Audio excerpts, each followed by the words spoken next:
2 లక్షలకు పైగానే కొబ్బరి చెట్లు ఇప్పటి వరకు చనిపోవడం జరిగింది. ఇదే క్రమంలో రాజోల్లో ఉన్నటువంటి కొబ్బరి రైతులంతా కూడా ప్రభుత్వాన్ని వేడుకోవడం, ఈ అంశం మీద పవన్ కళ్యాణ్ స్పందించి నెల రోజుల క్రితం ఇక్కడికి వచ్చి పర్యటన చేయడం జరిగింది. రైతులతో నేరుగా మాట్లాడి ఈ సమస్యకు పరిష్కారం చూపిస్తానని చెప్పి పవన్ కళ్యాణ్ హామీ ఇచ్చారు.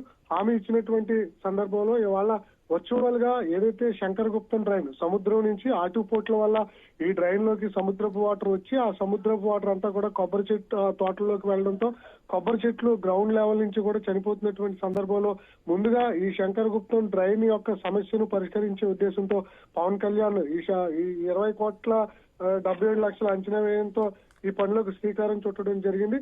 పవన్ కళ్యాణ్ తో పాటు మంత్రి రామానాయుడు, అదేవిధంగా రాజోలి ఎమ్మెల్యే దేవవరప్రసాద్ వీరంతా కూడా శంకరగుప్తం డ్రైన్ కు వర్చువల్ గా శంకుస్థాపన చేయడం జరిగింది. ఇదే క్రమంలో రైతుల నుంచి హర్షం వ్యక్తం అవుతుంది.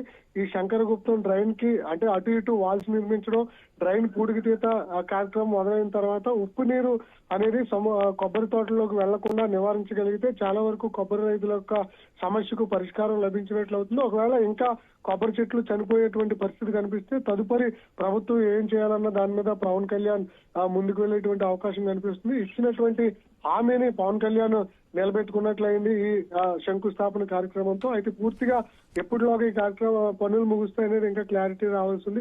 మొత్తంగా అయితే కొబ్బరి రైతులకు ఇచ్చినటువంటి హామీని జనసేన అధ్యక్షుడు పవన్ కళ్యాణ్ నిలబెట్టుకున్నటువంటి సందర్భం కనిపిస్తుంది. ఇదే క్రమంలో ఏదైతే హామీ ఇచ్చారో రైతులకు ఆ హామీ నెరవేరుతున్నటువంటి సందర్భంలో అయితే రాజోల్లో కొంత హర్షం వ్యక్తం అవుతున్న సందర్భం వల్ల.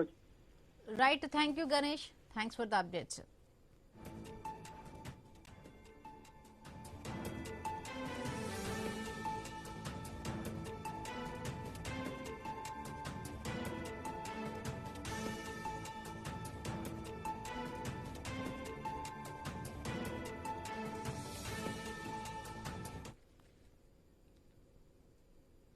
భూ